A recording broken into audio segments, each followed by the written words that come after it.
Welcome to Oh, stuffed that up, but that's okay for LinkedIn. They haven't seen it yet. Well, welcome to Climate Courage. My name's Andrea Edwards. My name's David Coe. Welcome. And at the far end, as usual, it's me, Richard Basalato. Welcome. And it's Anzac Day in Australia today. I don't know if you know that, but it's a very important and solemn day. I think yours is in November. What's it called in the UK, David? It's Remembrance Day. Remembrance Day. Yeah, Remembrance Day is November 10th. Yeah. But shockingly, today in Melbourne, which is one of the really big ones, there were neo-Nazis in the crowd booing the Aboriginal elder that was speaking. So it's having a very instant and shocking response from the Australian community, because Anzac Day for every age of Australian is something different. So anyway, lest we forget, I participated in Anzac Days for more than 20 years. So yeah, it's an important one.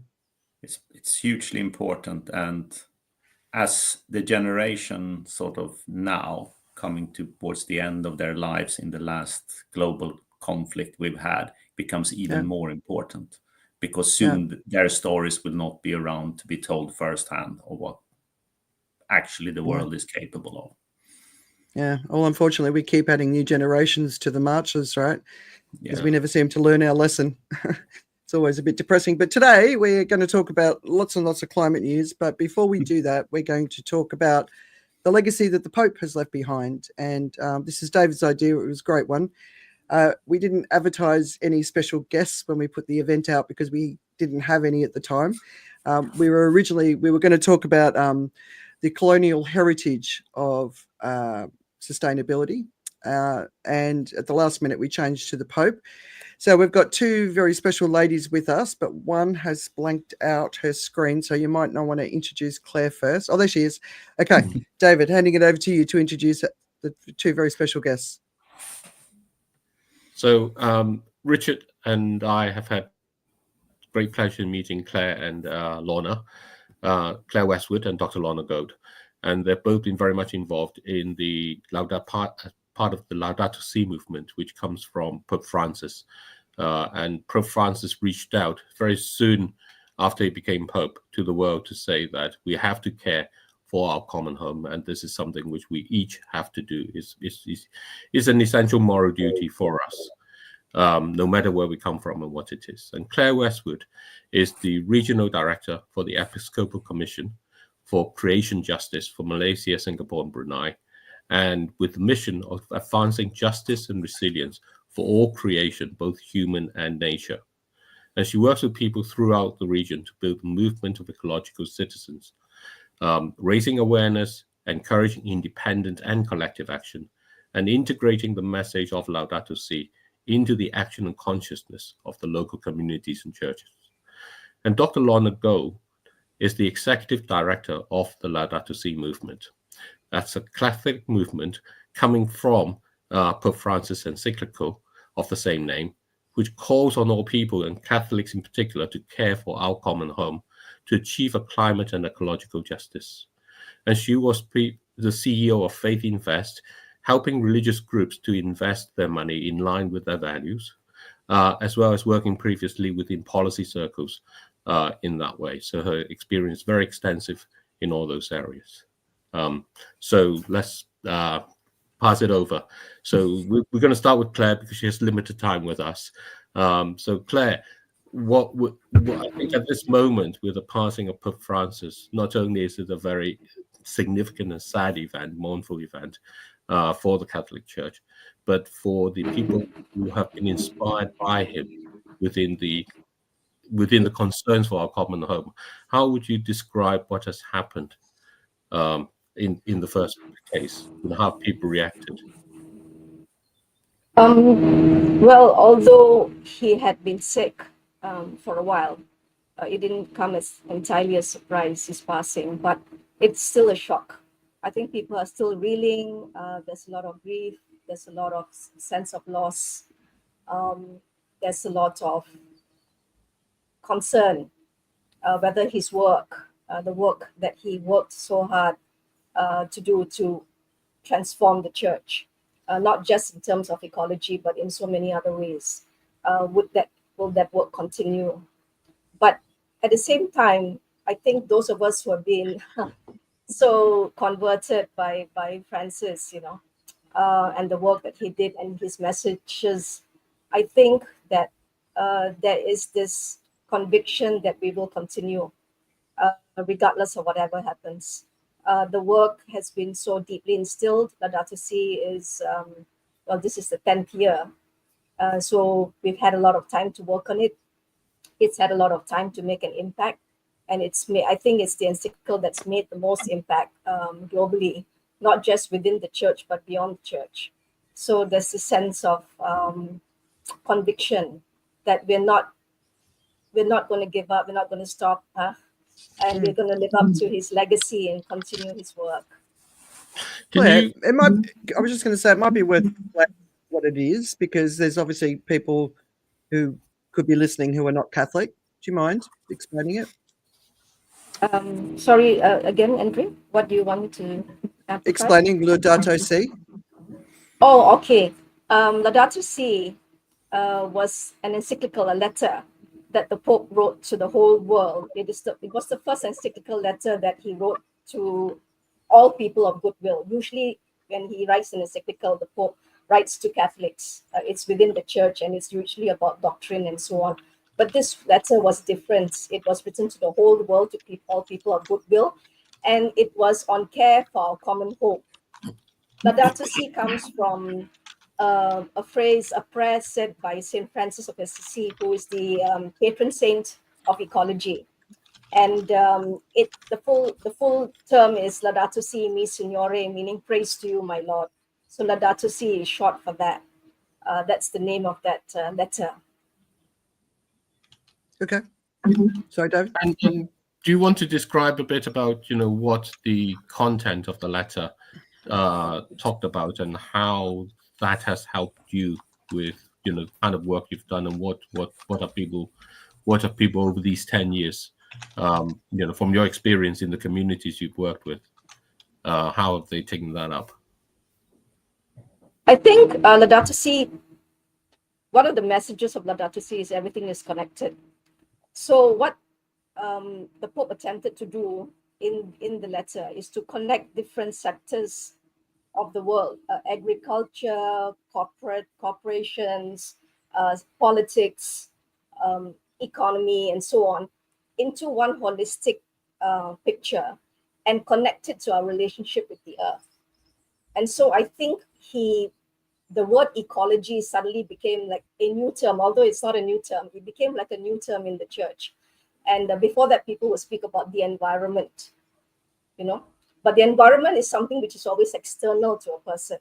So ecology is relationship-based. So it's this relationship with one another, with the rest of creation in nature, and with God himself.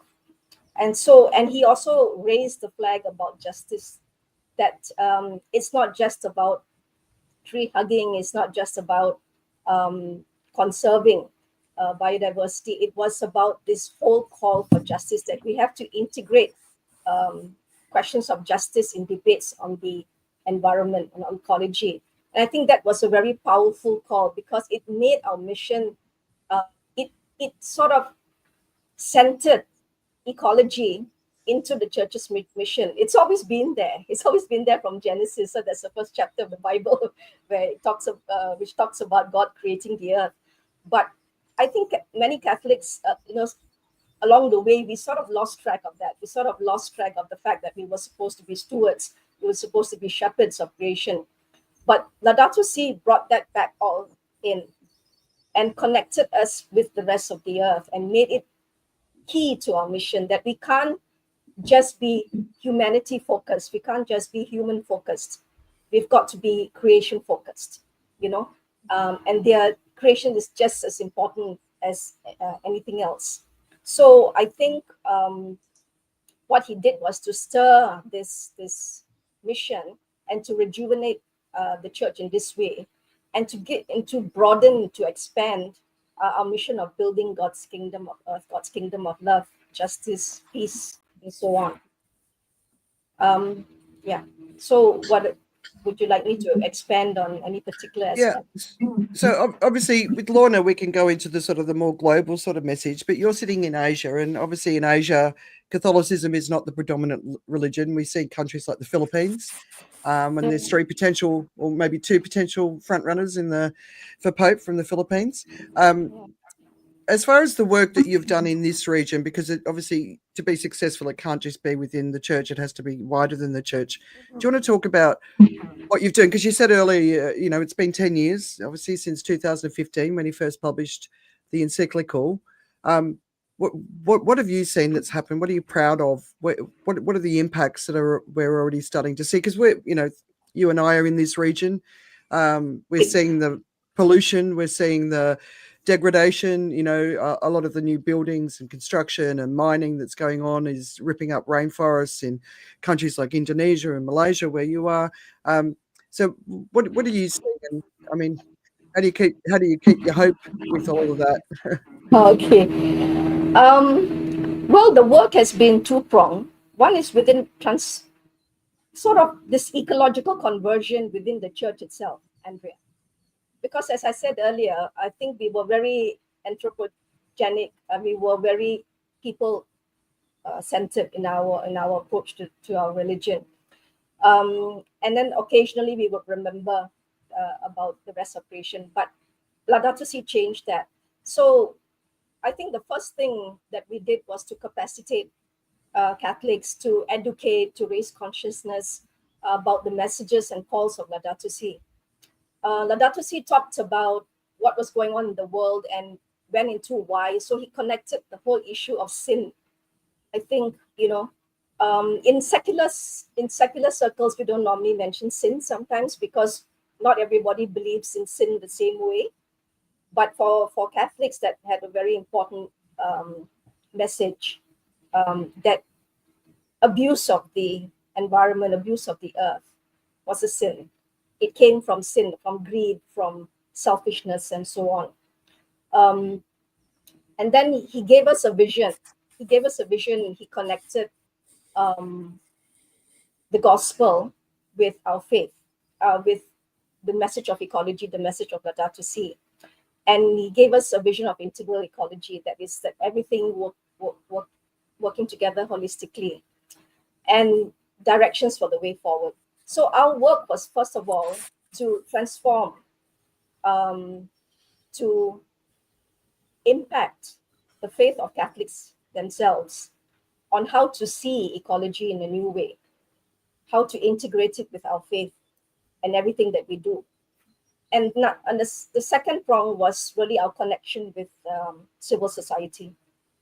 I think more so than even the government, it strengthened our bonds with civil society. Civil society, which is the world that I come from also, they've been working for decades on these issues, mining, land grabbing, pesticide abuse, and so on. So I think it gave NGOs here, or CSOs, renewed respect for the church. Every time I was invited to a meeting, I would interact with them. They say, "This church working on this." I didn't know whether to be offended or happy about that surprise. To me, you shouldn't be surprised, but they were surprised, meaning that we had sort of missed that before. So when they asked that question, "Is the church working on this?" It's really good. I think they were impressed, and they were impressed with Pope Francis and his messages and what he did, So it has strengthened our bonds. It has strengthened our sense of advocacy. And now when there is, say, cause for action against, like you were mentioning in Borneo, deforestation and so on, it's really land grabbing, and now with this carbon capture and storage and all going on, we have this faith-based advocacy rising, and it's rooted, in our mission as church. So I think that's been really good. So it strengthened our bonds with civil society, with the work that they're doing, make us go out into the world, right? And to join this, global movement, really. It's not just a Catholic movement or a CSO movement, and this global movement to save the planet, to save the world, to save the future, right? So I think that's been the two areas that have grown. And this consciousness, of course, is still taking time. Even though it's 10 years, things move slowly in the church. But the thing is, now no one can say they don't know about this. They don't know about this mission. They don't know about the urgency of the climate and biodiversity and pollution crisis, this triple planetary crisis, and they can't say it's got nothing to do with my faith. It's not. It's just an optional aspect. It is, the Pope said very clearly, it is not an optional aspect. It is part of our mission, and therefore we have so much to learn from civil society. And we have, I think there is another movement called, where all the religions also come together. I think it's called Green, I'm sorry, I forgot at this point of time. Green Faith. Different religions working together, and they even do advocacy at COP and so on. So it's really triggered a lot of solidarity, I think, breaking down these barriers within the church and the secular world, and then with other, interreligious as well, interdenominational as well. So it's brought us together in many ways, and I think that can only work for the good. Pope Francis was good at that too, wasn't he? Pope Francis crossed a lot of those religious divides in his life. Yes. Yeah. Sorry, David. Yeah, I was going to ask how you yourself, kind of been affected in the sense when you go and talk with communities, to work with them and so on. I find it very very exciting in a way, kind of, to think about that whole connection, that integral connection that you describe is very much what we've been thinking about. And when you go along this aspect within sort of around the Southeast Asian area, is that kind of thing really getting an awareness and attraction at that sort of grassroots level along, or is it very much like a policy thing that's going on? Which is leading? Is one leading, the other following, or is it actually? It's, for example, the huge amount of development that's going on in Southeast Asia is the fastest growing region in that sense, in terms of the bulk of the economies and everything else, and it's going to determine very much this integral future of our planet. I think it's both. It's both the at the micro and macro level. It depends on who's in power and who we have outreach to. So even in the church, I mean, we also say advocacy also needs to happen within the church, because the church is a very hierarchical structure as well. It depends who the clergy are. It depends who those in authority are, whether they are open to this ecological mission. So in the countries where we are as well, the government is always taking action because of their involvement at COP and so on. But I think in where policy is concerned, civil society is playing a stronger role than the church. In our countries, the church has to be very careful in how it deals with government. Other than the Philippines, all of us are minorities, and we make up anything from 1 to maximum maybe 4 or 5% of the population. Even Malaysia is a Muslim country. So we have to be careful in how we deal with the government and how we advocate. So a lot of the work dealing with policy is done through our solidarity and our joint advocacy with civil society. And if we ever do issue a statement and so on, it is usually something which is more general in nature. It would not be a political kind of attack on the government. That would be very unwise for the church. Yeah. Although it may be necessary, but we can't do that. Yeah. No, you can't. Yeah. So a lot of the energy, the momentum is really at the micro level, either at the individual level, the parish level, the local level.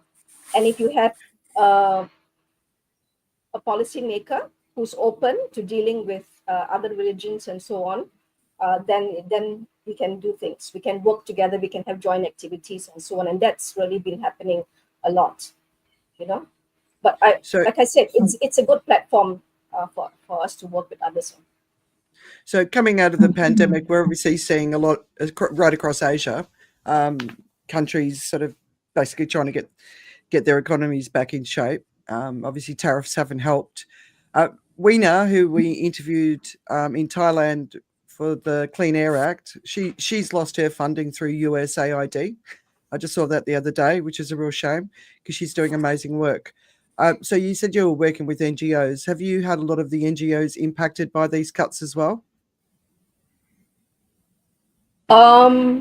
Yes, that's a trend that's been going on for some time now, Andrea. Yeah. Honestly. Yeah. Yeah. So there is this fight for funding. There's also this thing about foreign funding. Foreign funding from the global north is very mitigation centric, which actually is the opposite of what we need in the global south to work on. We need to work on resilience. A lot of my work, when I was with a Catholic donor agency, was on building resilience in Asia, not just in Southeast Asia. At that time, I was working across Asia. And our focus needs to be building resilience, which is also, you can't have resilience without justice. But the trouble with global north funders is that they are driven by different actors to sort of focus only on mitigation. Example, they're only energy focused, so the money has to be only for that, you know.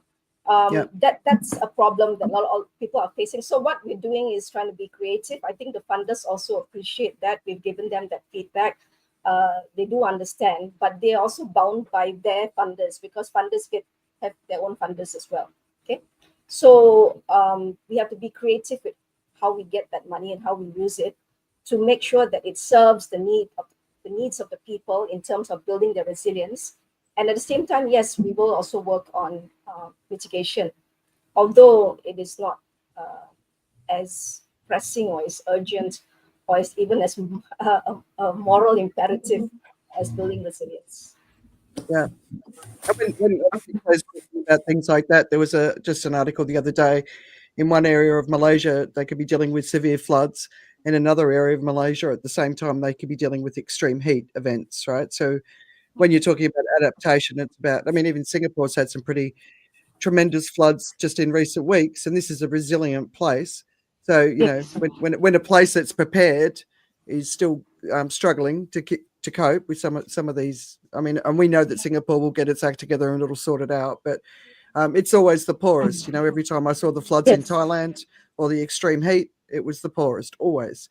So is there any stories that you can tell us in the region that have been really positive and inspiring, that have been that basically have been driven because of what the Pope has done? I'd say really all the action that I've seen, all the activities, the campaigns that we've had. We had a 5-year campaign which we're just finishing this year called Protect Our Earth, Protect Our Children.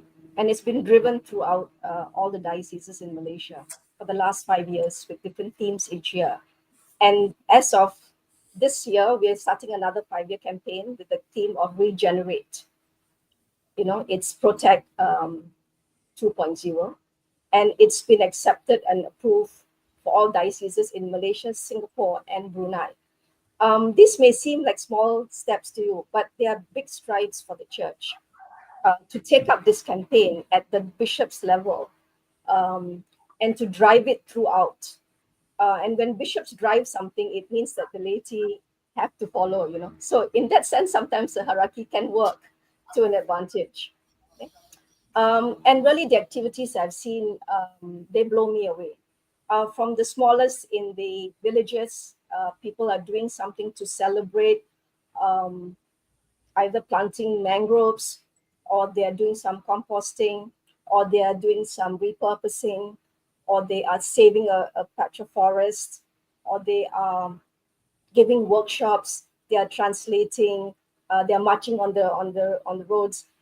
It's hard to get Catholics in Malaysia to march on the roads, okay, because we're a little careful, we're very careful. You can get thrown in jail. But yeah, they've been doing that, of course, in a peaceful way. But I think seeing this action from the ground, to me, has been really so encouraging. It's like you plant seeds and suddenly they just grow, and you see all different kinds of trees and plants coming up. It's like that with people, So that's been really, for me, well, you were talking about success stories, yes, that people themselves are coming up with creative ways to claim their future, to claim back our earth, and say that this is our responsibility, is our right, and we're going to do it, regardless of whether government gives approval or not. And I think if we can really unlock that part of people's heart, where they just say, yes, I'm going to do this, yes, I believe, I have something to fight for my children's future, or for love of the animals, or for love of the forest, or the oceans.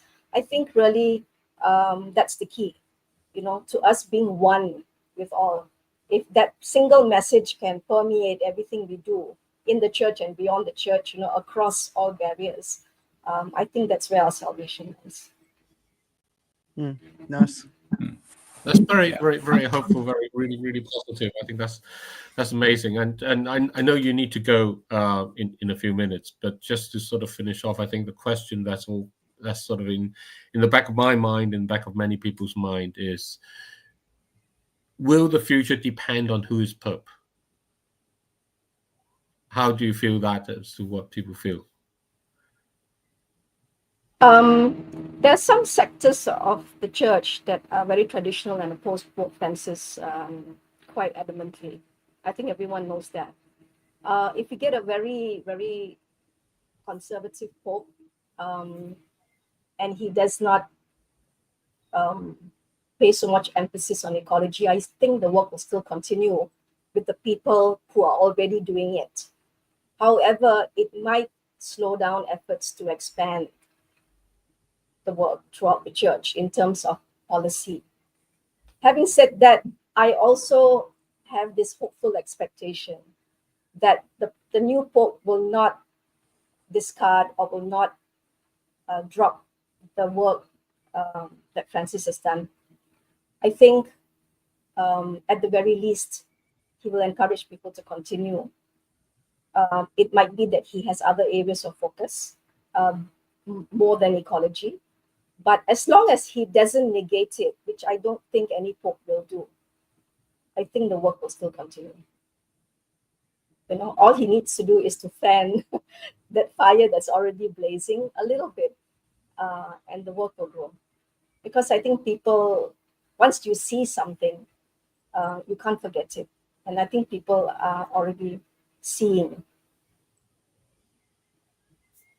Yeah, well, I have this philosophy: we just need 1 billion people to wake up and start acting, and we've got 1.4 billion Catholics. So maybe that's where it starts. And we know a lot of other faiths and religions are stepping up as well. And I think it's actually really foundational to what we need to do is bring the religions together to do this, because the ability to spread the message across the faithful is probably the greatest opportunity of our time, especially when our information sort of pathways are all corrupted with, all sorts of nonsense. So, yeah, it's amazing work. Thank you. Andrea, just the last point is that in Asia, religion plays a very, very important part of people's lives, whatever religion it is. So if you can mobilize people through their religion, it can make a big impact. Yeah, absolutely. Especially in Asia. Okay. Thank you, guys. Sorry I have to leave you. Thanks for joining us. Thank you very much for your time, Claire. Thank you. Bye. Bye. And want to introduce and bring on again Dr. Lorna Gold. And I actually want to say, when I first had the opportunity to meet and connect, it was through a film that she was instrumental in bringing together called The Letter. And we mentioned a bit before about, what was Laudato Si, and perhaps the latter exemplified it fully in that. So, Lorna, would you like to tell us a little bit about that and the experience you had in making it and the people involved? Thanks, David, and it's great to be here. And I was listening intently to Claire. She said a lot of the things that that I would say. So I agree with everything she said, really. So this, I think if people want to know more about Pope Francis and his ecology message, this film, it's a documentary, a reality kind of documentary, feature-length film called The Letter would really help people to unpack it. It was quite an extraordinary experience, as you said, David, being part of this, because we brought together frontline defenders of different kinds. So we regarded scientists who were defending coral reefs in Hawaii as frontline defenders, Amazonian chief, a young person, Ridhima Pandey from India, who's been at the forefront of taking the Indian government to court, and a wonderful man called Aruna Kandi, who is working on climate issues in Senegal. And basically, we managed to get them together with Pope Francis, and I was kind of instrumental in bringing that about and bringing them to the Vatican. And it's an extraordinary story, and it's just the story of what happened. Pope Francis was open to receiving us, and as you were there at the launch of it in London, and incredibly moving. And I think for me, I've watched it back this week, and it brings back a lot of memories. There's been a lot of tears this week, because Pope Francis really followed, he really nurtured our movement, which started really as a response to this call for the Catholic Church to act on climate and ecological issues. But it's free on YouTube. That's the beauty of it. We didn't put it behind a paywall. It was made by an award-winning, Oscar-winning production company. They also made my Octopus teacher. So it's free to view on YouTube, and it's in lots and lots of languages. I think it's in about 30 or 40 languages. So look it up, The Letter, A Message for Our Earth. Great viewing. It's actually cited by the New York Times this week as one of 6 movies to watch if you're following the conclave. So the conclave is the selection of the new Pope. So hopefully people will watch it. Highly recommended. Great. And so the letter we heard from Claire, from where she talked, I kind of made this connection, which I never made before, in a sense, was, she talked about the connection of sin and what we do and stuff. And of course, the original sin was plucking the thing from nature that we were not meant to, the apple that we were not meant to be plucking in that way. And I know you've been involved for a long time within this part, and I think what I want to ask is about this sort of element of the justice. We heard that described a couple of times before, and what I want to do is, what does justice mean in the context of what the Pope's message was in this sort of ecological perspective? It's a really good question, David. I think, as Claire said, it's holistic. His message is holistic, and I think that's the beauty of Laudato Si. He has this wonderful phrase in Laudato Si around the cry of the earth and the cry of the poor, and seeing these as 2 sides of the same coin.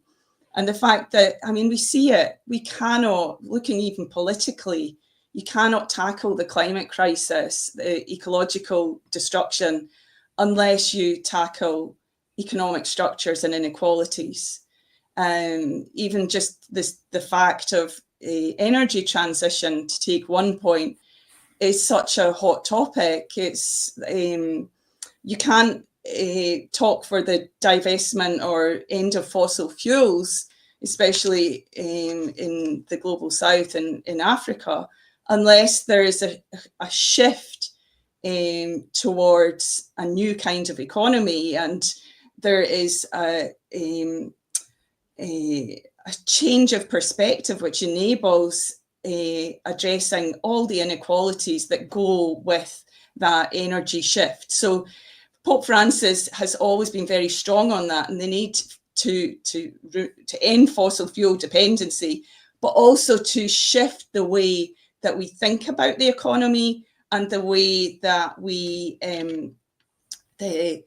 the way that we go about tackling issues of poverty and injustice. And obviously that's also linked to the kind of the discussion you were going to have today, which is around sustainability and colonialism, that there is a real risk now that the whole climate issue, which shouldn't be political, we should all be coming together to fight what's a scientific fact around our dependency on fossil fuels, rising emissions, but it's becoming political because the solutions are embedded in neo-colonial structures.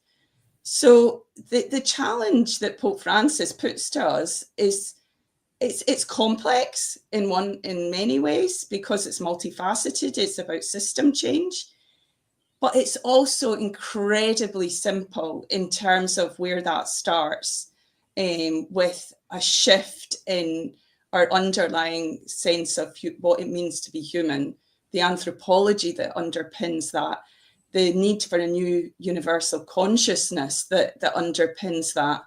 And he's done a huge service to us all in bringing that to the fore and then connecting it to practical initiatives. He had this way of making this the kind of proposal, he calls it ecological conversion. In the climate movement more broadly, it might be about consciousness change or deep change or deep ecology. But essentially, it's all pointing to the same thing. We need to become much more attuned to being part of nature and our special responsibility that brings in terms of not biting the hand that feeds us, not killing the whole home, and it can't be instrumental either. You know, it's about recognizing the intrinsic value of that, but then allowing that to become new economic structures and new economic policies and new ways of being community together.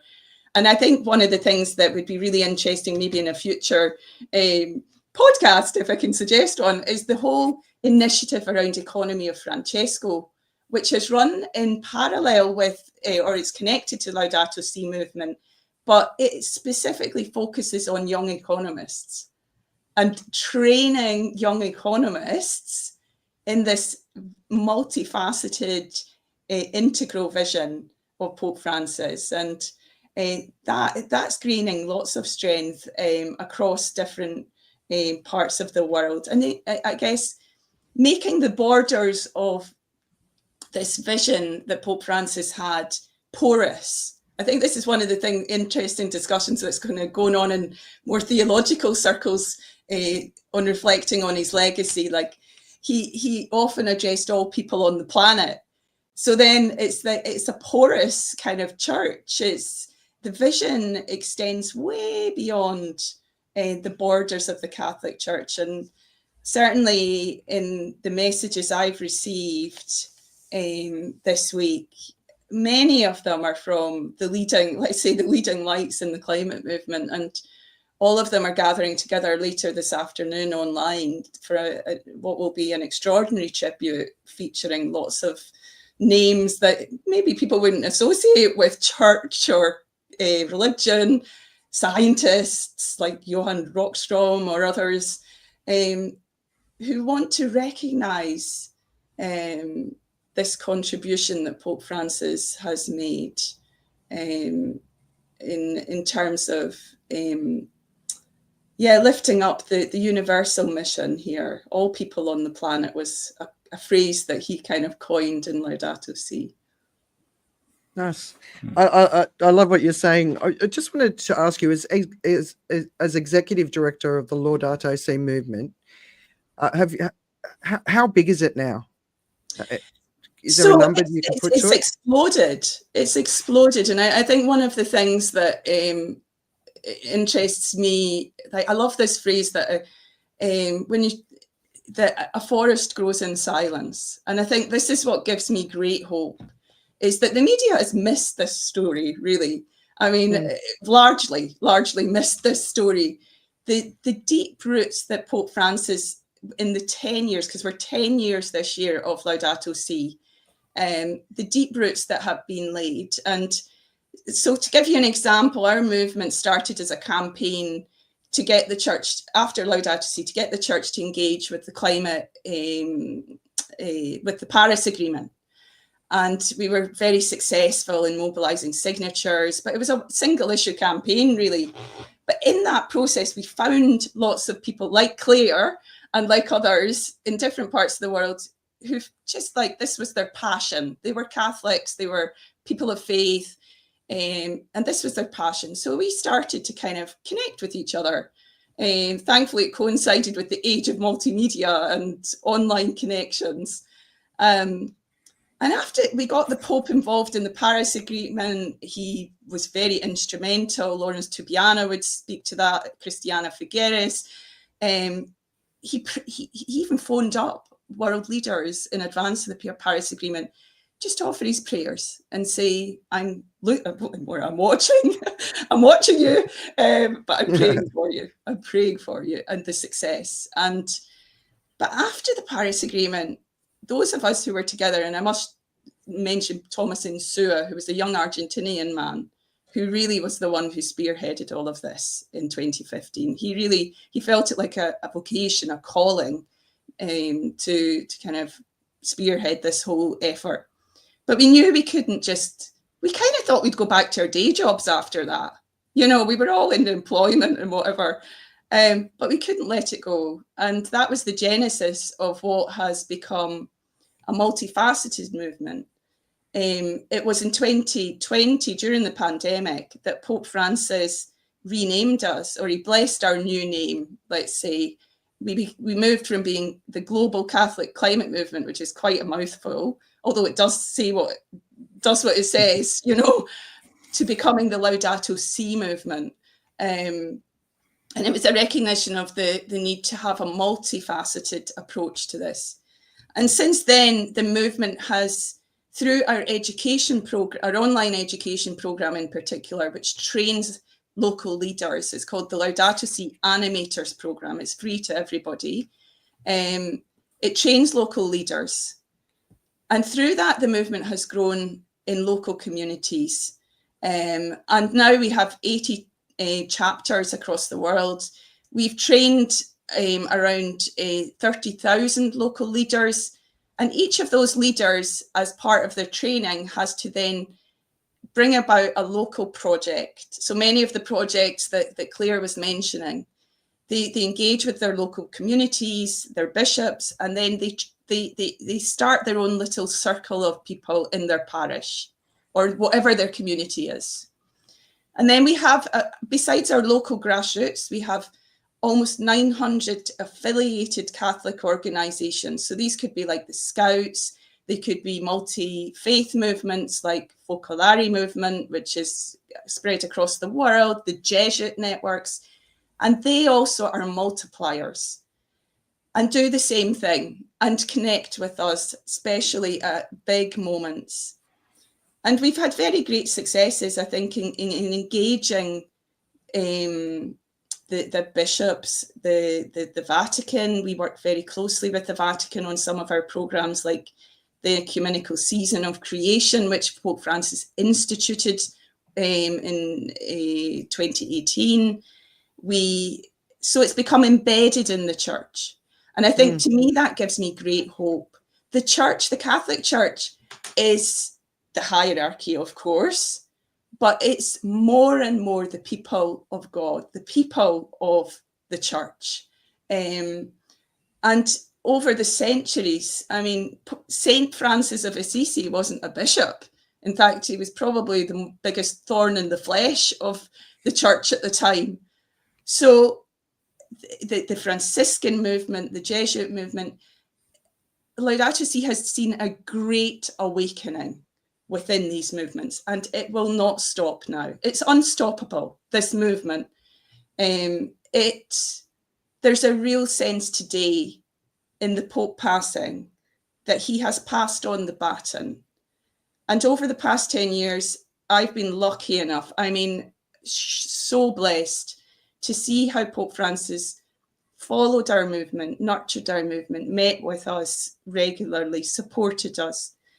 And of course, and we really hope, and I share Claire's optimism, if the next Pope, as we expect, will follow in the footsteps of Francis, this could really lead to a great blossoming and within the world, and the greater impact that this could have. If the next Pope maybe is less, let's say, attuned to this, I really doubt there'll be a swing like these. I mean, we tend to talk about the Pope in terms of politics, you know, in terms of the politics. I don't see a swing. I don't see even mathematically how it's possible, but you never know. But I think if it's a more, let's say, what some would consider a safer pair of hands, or less kind of in, like, the style of Pope Francis was very informal. Maybe the bishops want someone who's a little bit more formal, or the cardinals rather. It might slow things down in terms of the institutional participation, but it will not stop things. The last 3 popes now, I can say, have been very focused on environment in different ways. Yeah. Before Pope Francis, we actually called Pope Benedict the Green Pope. People forget that. He was the Green Pope. He's the first one who really talked about ecology. So we might focus less on it being a radical response, but more the integral response of the faith. Nice. Can I ask you how, like, because something else has happened in the last 10 years. An ugly side has emerged that is fighting with everything they've got to maintain the status quo, which of course the Pope identified as not being in our interests. How do you, I mean, it sounds like, you know, just what you've been able to experience and be part of and grow, and the people around you is giving you that beautiful hope for the future. But at the same time, this other thing, this beast, and obviously the whole Trump sort of thing is at the middle of that. How do you keep going with that sort of existing alongside? Yeah, it is difficult, and I think those of us who know the science as well know the sheer urgency of the challenge, and I think everybody can see that with their own eyes. There are headwinds here, massive headwinds, and I think it's not just for the faith movement, the climate movement, but it's for democracy and civil society and our ability to speak out with freedom and to really challenge the status quo.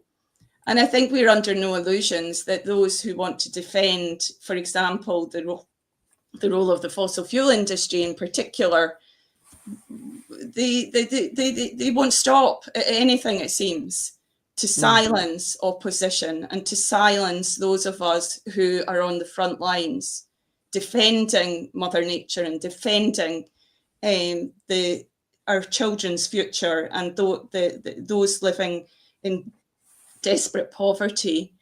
And I think, to me, we need to be prepared for that. We need to be prepared in terms of the fight that is going to lie ahead of us. And I think that's the grief that we're experiencing this week, I feel, certainly myself, is the loss of a protector, the loss of a great protector in Pope Francis, who was prepared to speak truth to power. He spoke I'll never forget, in the oil majors, the CEOs of the oil industry went to visit him in 2018. And frankly, I thought maybe it's unfair to say, I don't know those people, but I think they were there for the picture. And they never got their picture with the Pope. Instead, they got a dressing down, and they got a strong rebuke.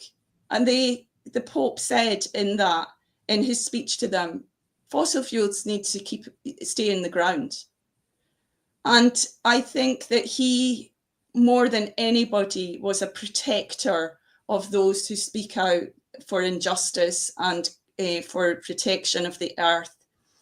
So that to me is the real loss, or one of the losses we're experiencing this week, because there's nobody quite like him in his willingness to stand with the poor. You see him on other issues as well, on Ukraine, on Palestine.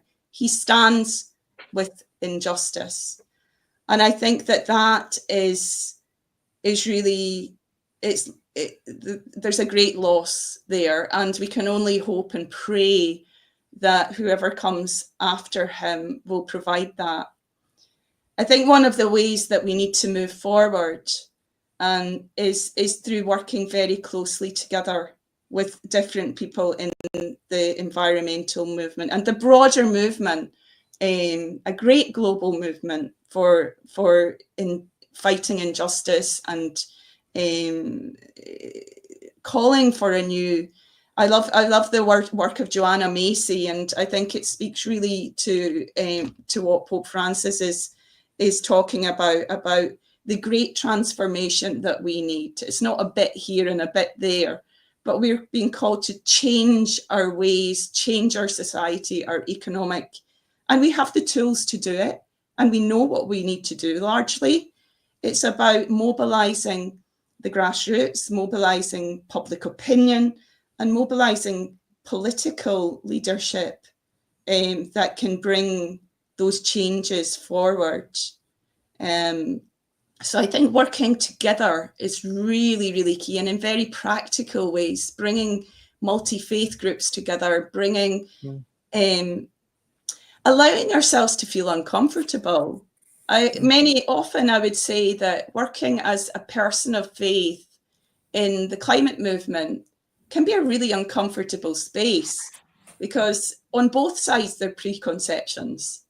And that's one of the things I think we really need to get over, recognizing there are these preconceptions, but we can work together. Yeah, totally agree. Yeah. Richard?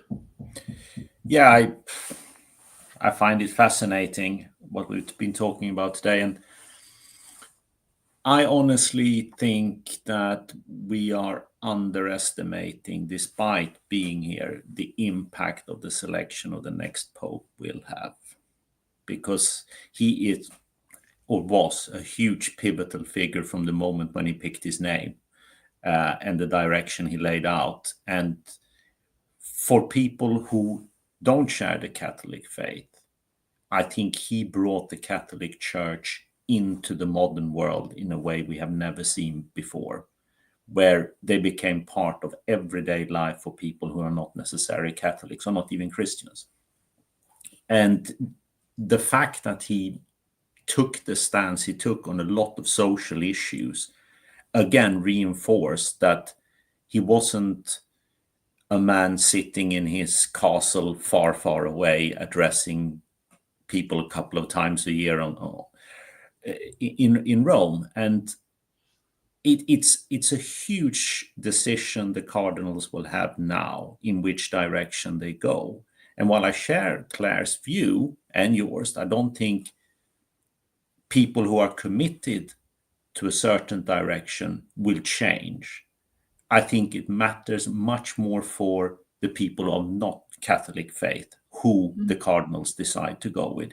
If they turn back into a much more, let's call it for a better word, orthodox, traditional pope that actually historically had the tendency to abstain from participating in these issues, I think it matters hugely.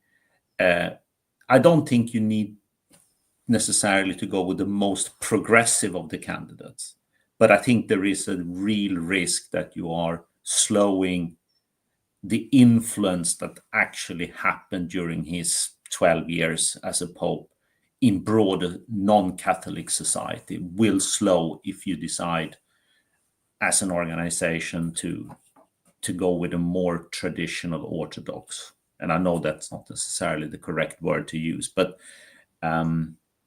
I think this election cannot in any way, shape, or form be underestimated, because at the end of the day, in sort of my mind, we're probably talking about one of the 3 or 4 most powerful figures on the planet.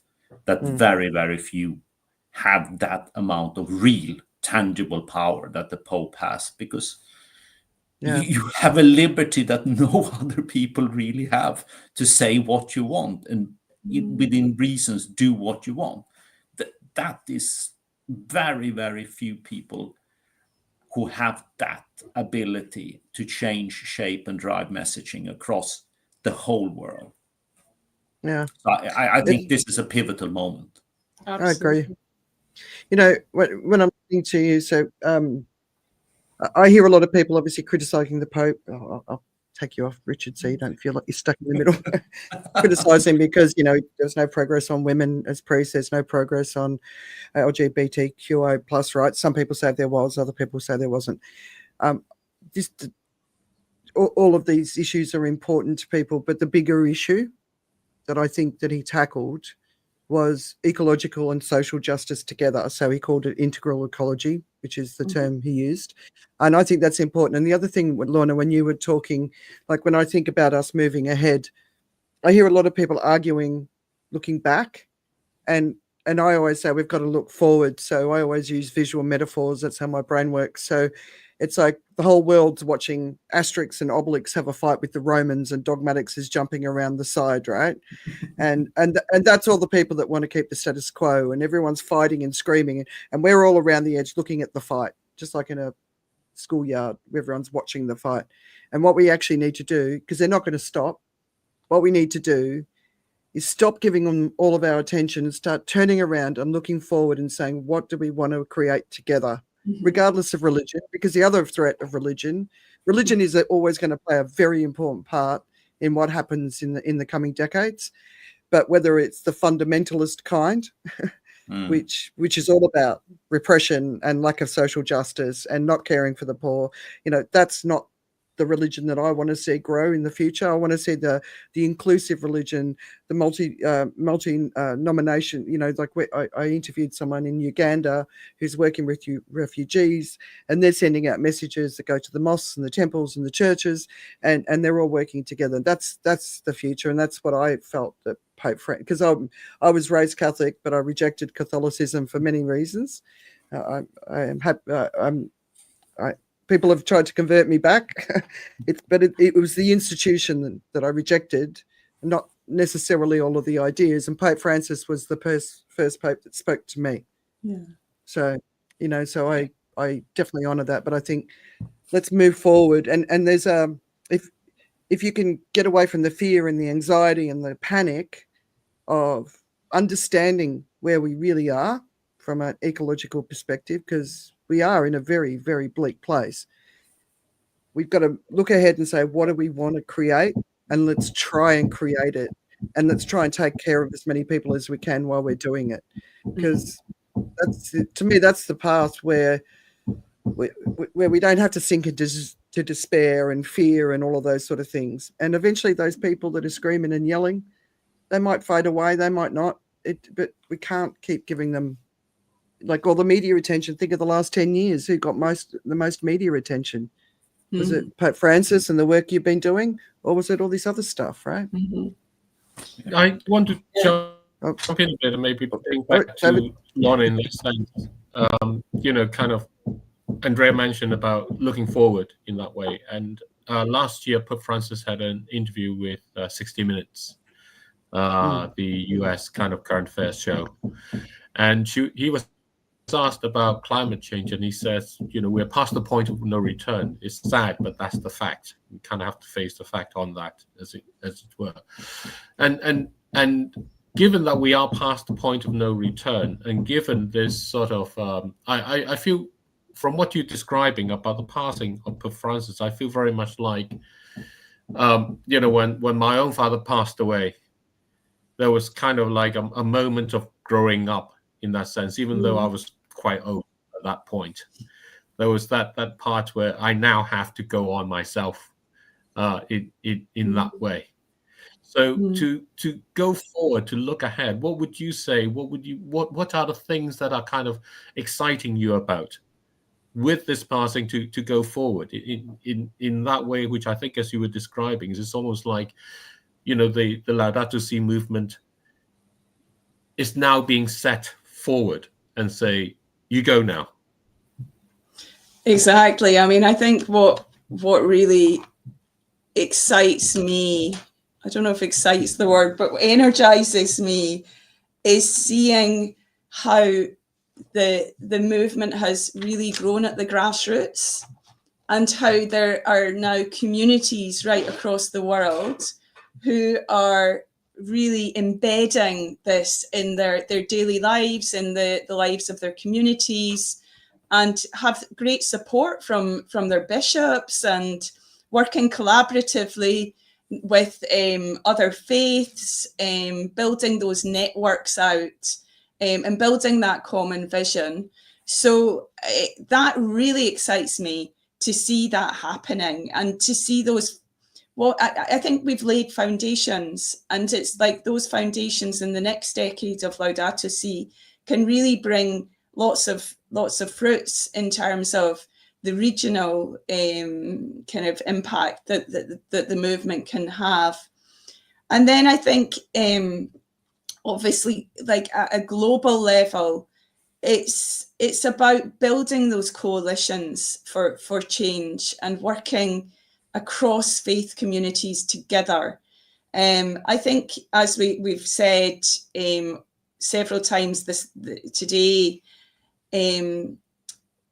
like we need the faith world to be working towards these goals of like you could say them progressive goals. Like they need to be working towards that, because there is forces that would want religion to become much more about building walls and divisions.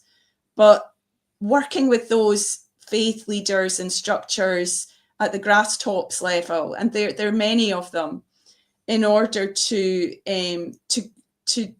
build those big coalitions together. And I'm thinking of COP30, and yeah, the COP process is got many flaws. That's the climate negotiations will be in Brazil this year, and all of us are looking to Brazil in terms of the what could come out of that. But one of the things I think is so important, Brazil's a very Catholic country, Christian country across all the different evangelical churches as well, is to have a really strong faith presence and use that as a platform to build our kind of the next kind of vision for the next 10 years. And the other thing I think I'm really excited about is how this becomes embedded institutionally across faiths in the next decade. And we've seen a lot of signs, and you mentioned my previous work with Faith Invest. Using the levers of investments is such an important lever of change, because the one thing that those fighting to retain the fossil fuel industry have on their side is money, is vast resources. But those resources depend on every one of us. And we often forget that. They depend on where we bank. They depend on our continued investment in fossil fuels. They depend on us investing in all sorts of things and not knowing. We've had great discussions, David and Richard, about this, about the kind of pack of almost like the Ponzi scheme that exists in terms of the layers of that divide us in terms of our ability, make it really expensive for us as citizens to know where our money is. But we can take that power into our hands, and many, many faith organizations have. Over 350 Catholic institutions have signed the declaration to divest from fossil fuels. That could be up to several thousand in the next couple of years. And as you say, Andrea, it's a tipping point, and that tipping point has to also be reflected institutionally in terms of parishes, mosques, synagogues, committing, and not just in words. And this Pope Francis was great on this. He did what he preached. You know, he set in place the project to green the St. Peter's Basilica. He signed the Vatican State up to be a full party of the UNFCCC process. He put in place a sustainability platform for the entire Catholic Church. So I see those as really concrete foundations, that we have everything there to push forward with the cultural, the spiritual side, but also on the practical side. And hopefully with a new Pope who continues this courage, the climate courage, as you call it, you might have the next Pope on this podcast one day. Who knows? I would Looking forward to it. That would be something. But you're right. You know, the comment you make, you know, Richard and I have always said, the most powerful force in the world today is how we spend our money. Yeah. Yes. Basically, you know, who you spend your money on. And that awareness and coming together with that is an enormously transformative power that no one can take away. Yeah. And that includes, if I may, supporting those organizations that are working for this mission. Because that's the other side of this, that let's say those who would like to see a different approach are not shy in putting their hands in their pockets. And some of those pockets are very deep indeed to support those causes. And I think on the side, or I don't like to think of it as sides, but those who wish to protect the future need to be equally as generous, and many are, but also thinking through, how do we support these organizations? Because now more than ever, and it's one of the strategies we've seen in the past few months, turning off the tap to organizations that depend on funding, that have become dependent perhaps on government funding. But there's a huge potential there as well, with the fact that these are broad-based movements and everybody can participate in supporting the work of thousands of organizations that are working in this direction. Yeah.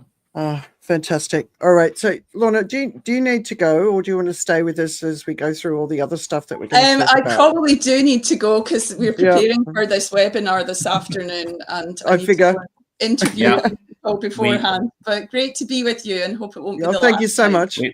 We have grabbed a lot of your time, and we're very grateful. Yeah, Yeah, especially this Thank you week. very much. All right. Thank you. Bye-bye. Thank you.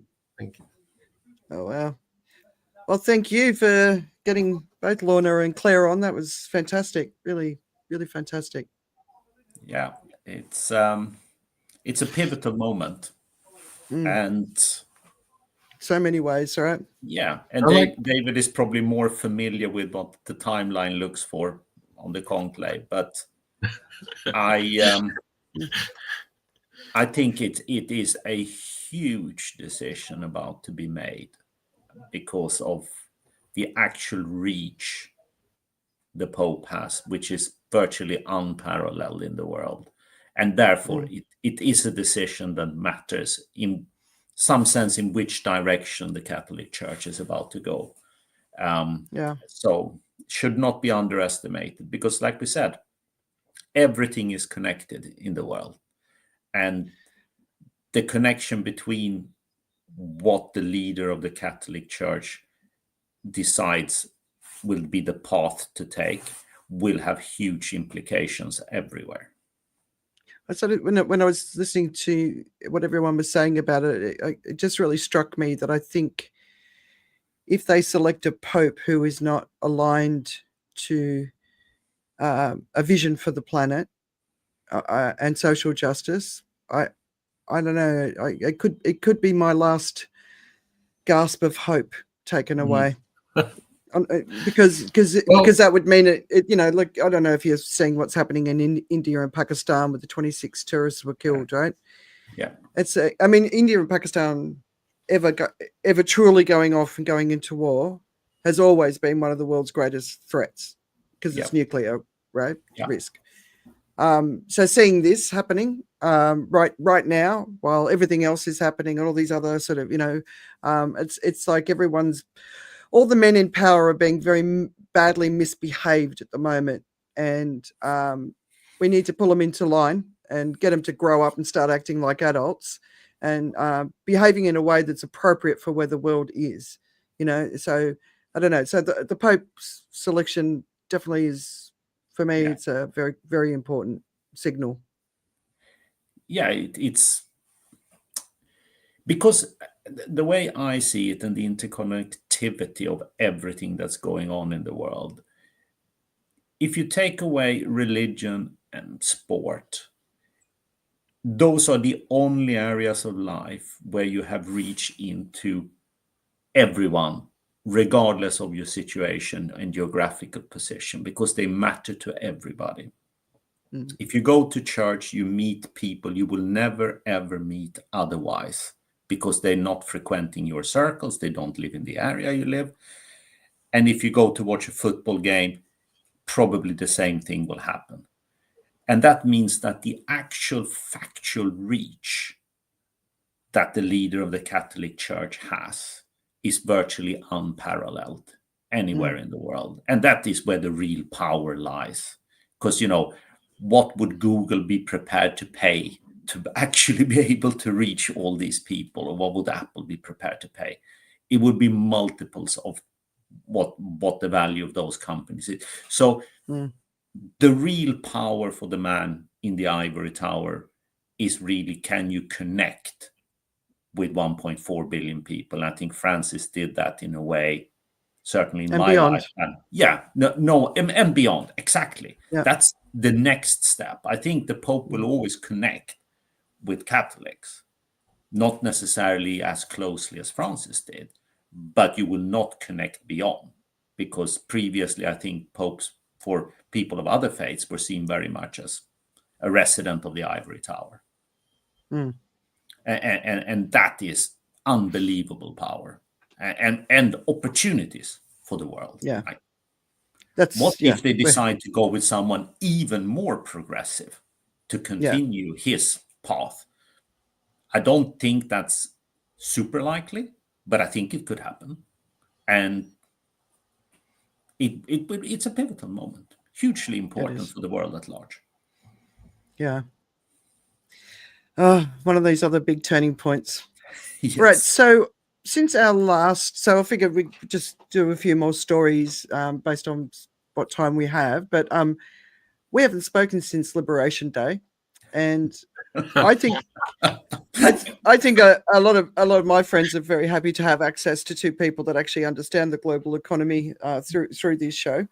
So I've obviously been keeping track of it as much as I can, based on the fact that I'm not even remotely. I don't have any expertise at all. I just pay attention to what's going on and try and work out what it all means. So, what are you seeing, and what are your thoughts? What do you think's going on? I've been hearing some people say it's very difficult to understand the crisis we're in because there's no crisis before that it even comes close. So nobody can really predict what it says. The IMF said this week we're not in a recession. People are saying we already are. So yeah, I don't know. Richard, do you want to start? All right, David. Yep. Yeah. Let me just give one quick moment, pass it on to Richard in that sense, because I'd like to actually say, the one aspect is this whole interconnectivity of everything. And it's a very hard thing. I was having a conversation yesterday with a friend who runs marathons, and I was sort of describing the climate as like, imagine you're running marathon. All sorts of things can go wrong along the race. You might have eaten the wrong thing the night before, or you're running along and you start developing your heel might start having a problem along the way, and so on. But the one aspect of it is your overall fitness as well. And the overall fitness probably has more to do with what can go wrong than people think, but it's never really thought about as being the things that makes it the thing that goes wrong. It was my heel, it was the shoe, it was the guy in front of me, whatever it is. But the overall fitness actually determines how robust you are to dealing with all those things. And I want to say that because in the world when we look at today, that connection with how much we're demanding from our environment has reflections on our overall fitness. So the consequences of climate change and all those things, and the stress caused when New Jersey is on fire at the moment, and so on, right? Yes, some guy burned some wood pellet and forgot to put it all out, but that happened before. What didn't happen before was the spread of the fire in that way, which has to do with the overall fitness. But we will blame the guy who set the fire on the pallet and forget is the overall fitness. So when we think about Liberation Day and the consequence of that overall fitness, I think is really important. So I just want to throw that in there first. Richard. I like it. All right. Yeah, I like the has huge analogy. implications. Yeah, absolutely. Yeah. No, I think markets voted pretty firmly on what Liberation Day means in practical terms. And clearly, actually in many ways belittled the president of the US because he backtracked quite quickly from the more extreme measures, but the damage has already been done. And I think that it's a little bit like you get flooded, you can take away the water, but the damage has been done. And in some sense, Trump's roll the dice idea with the tariffs, and we talked about them before, what he, I think, practically wants to achieve is basically address US external balance by devaluing the dollar. And he has managed to do that. The dollar is probably down 7-8% since Liberation Day. And it was already kind of little bit starting to fall before. But you cannot do that at the same time as you keep the US dollar standing as a reserve currency. And I think that was the wake-up call, that actually interest rates started to rise very dramatically on US debt because people were dumping their holdings of US dollar fixed income bonds. So he couldn't achieve the dual objective. He saw that, or probably someone around him finally told the guy, this is not working, we need to backtrack. Now you're stuck with the dollar having devalued and it's not really coming back. Interest rates have stabilized, but they're not coming down really. So the damage has already been done in terms of what it will cost US to keep funding their debt. That is a real tangible cost to the US of the tariffs. Then you look at what it means for individual companies, and there I think is very sector specific and it's very industry specific, etc. The damage has been done in the sense that you will, as a company, not continue to run the risk that one morning you wake up and he says A, B, or C, and I will find alternative ways of how to deal with this. But what all those alternative ways mean for you is higher cost, because I will pass it on to the consumer to ensure that my business is somewhat intact and more insulated from political shenanigans. And for me, it's extremely hard to see how inflation will not continue to be a major US issue. And by extension, it will be somewhat of a larger issue for the rest of the world. It's very hard to see inflation come down structurally from here, even if IMF is proven wrong and we have a recession when inflation typically falls dramatically because demand falls. I think you will see some cyclical pressures on inflation downwards, but structurally, the pressure on inflation is upwards from here because of what's happening in the world. So And that's one of the going to things hurt. that one of the You're things I already kept. seeing. Sorry, Sorry. I was just going to You're ask already about. seeing. All right, you go, David. We got all this like this lagging. My apologies. I was going to say you've all these things already coming along. You know, the Beige Book, which is the report of kind of U.S. manufacturing and situation, you know, is painting a stagflationary picture. Yes. And instead, this stagflationary picture is what we will go to anyway. You know, in Richard and I, in a discussion in sort of the book we got coming out along, which incidentally addresses this thing of how you actually reconcile investments in a climate changing world properly. Right. It's a situation where prices go up and growth doesn't come along.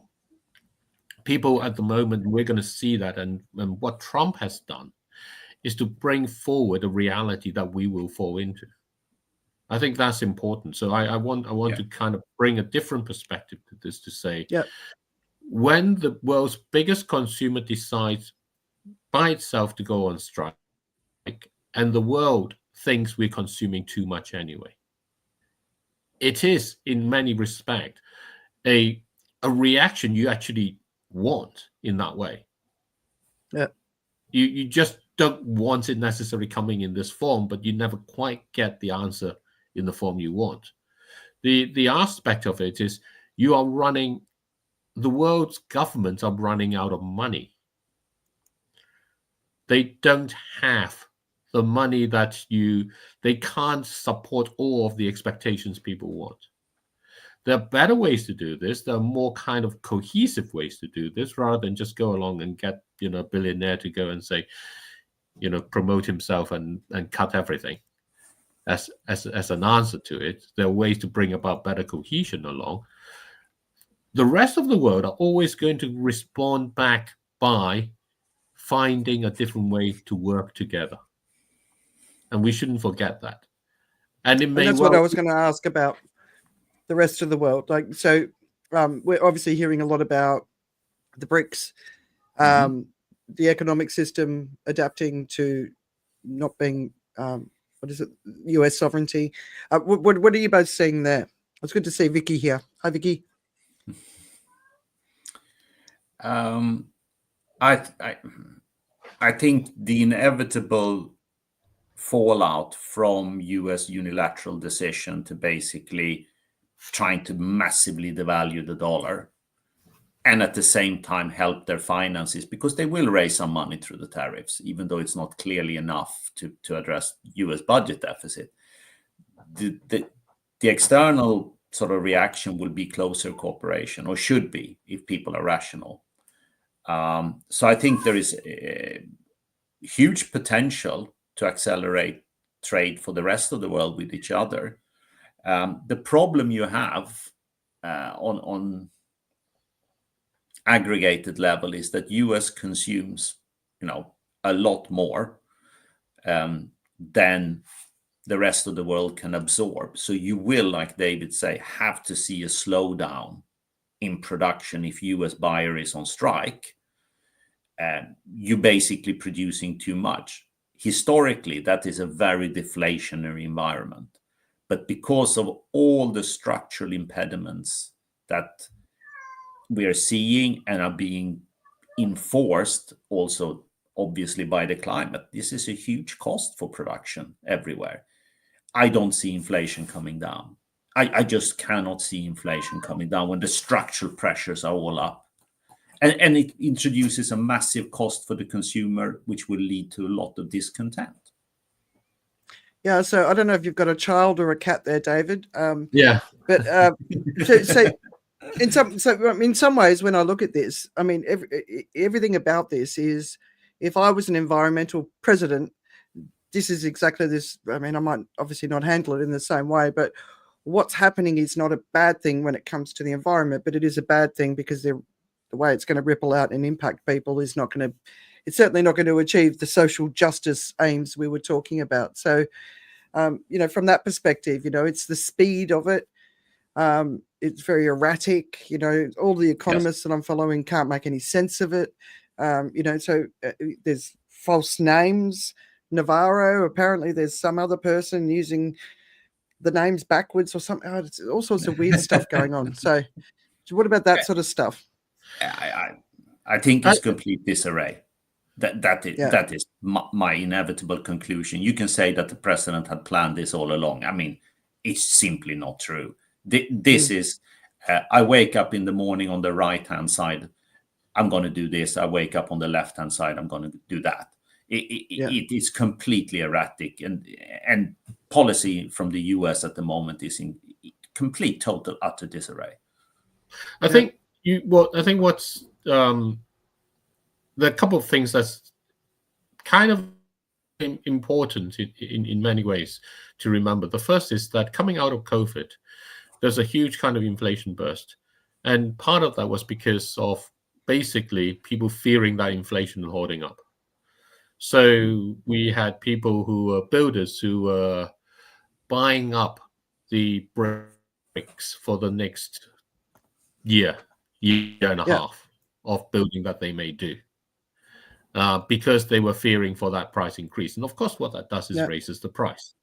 So in this 90-day of reprieve, people are now buying all their stuff and stocking up all these things, and that's pushing up the price. So the inflation is coming simply because of what we do. Inflation comes from two things. One is having the money to be able to just go out and buy things to hoard it. That's basically the one thing. That's the aspect of this. And the second is somehow this belief, and this is important to the longer term future, that resources should be distributed according to wealth. If you've got the money, then you can go out and buy it. And this is really about your own action. Do I honestly think that it's better for me to think of resources being distributed by wealth? And if you don't, then you don't go out and rush and buy it. What you end up doing instead is you start talking to the other people around and say, look, what shall we do? The US is going to impose some crazy tariffs. What's the point of arguing about whether I counter that? I can't negotiate with the US because Trump just flips one way or the other. In his first term, he made a trade deal with Mexico and Canada. In his second term, the first thing he did is Canada doesn't exist as a country, and Mexico better go and pay up. So there is no trade deal you can do. The Ukraine deal, what it looks like is give up on everything, allow everything be, just hold your hand up, and that's the deal. Oh, by the way, we want your country too. And so there is no point in thinking, should I negotiate with the person causing this?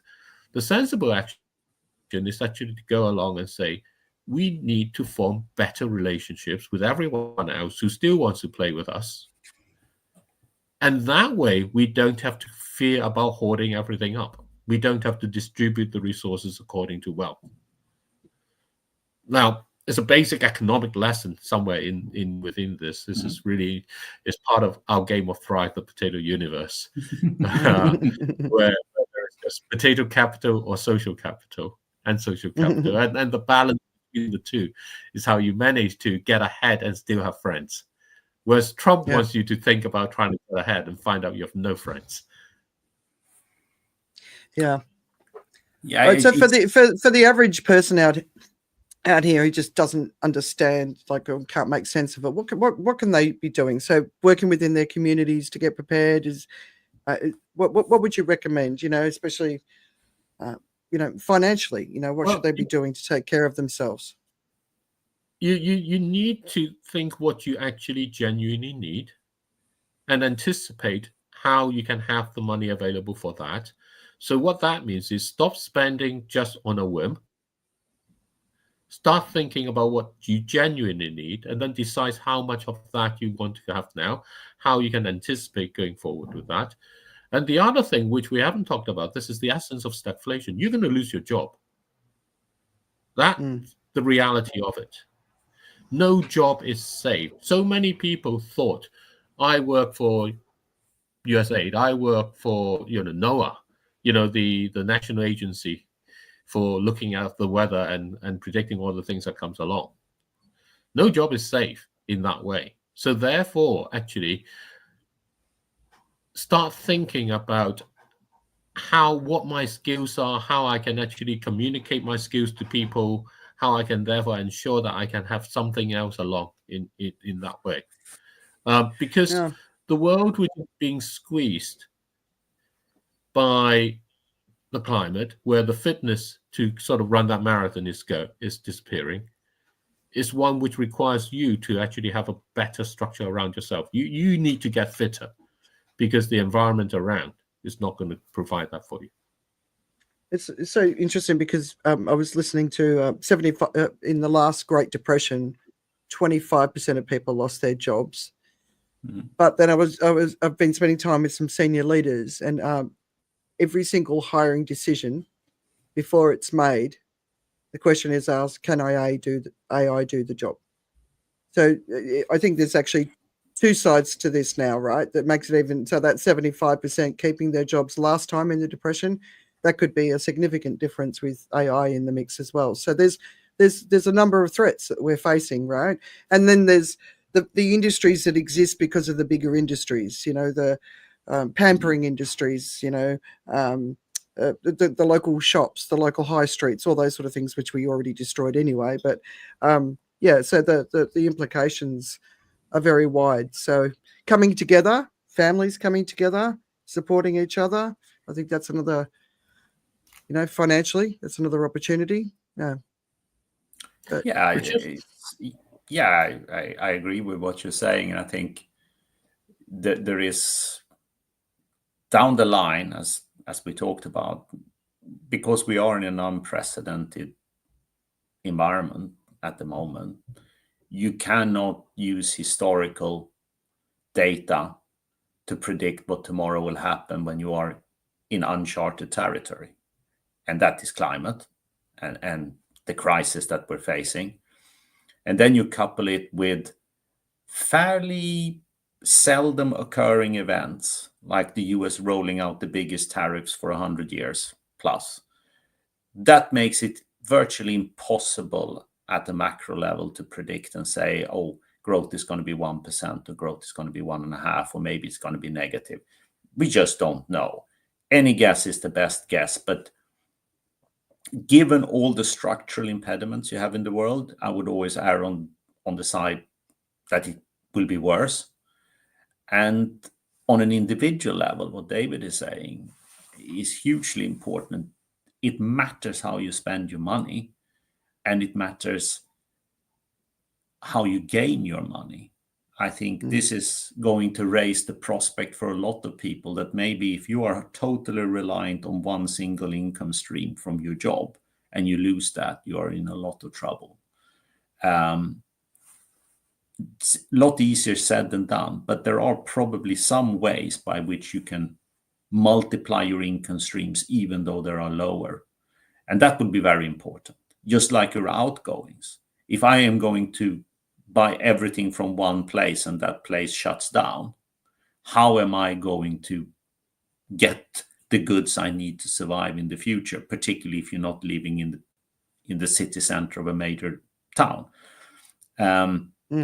All those aspects will come to the fore because we are moving way into uncharted territory where no one in every way, right? Yeah, exactly. No one with certainty can say this is what the future will look like. So you err on the side of caution, you try to prepare, and you ensure that you live in a community and in a place where actually you have friends around you. You don't want to be the guy on the street that everyone hates if it becomes really bad, because no one's going to hate you. No one's going to help you. They will all hate you, right?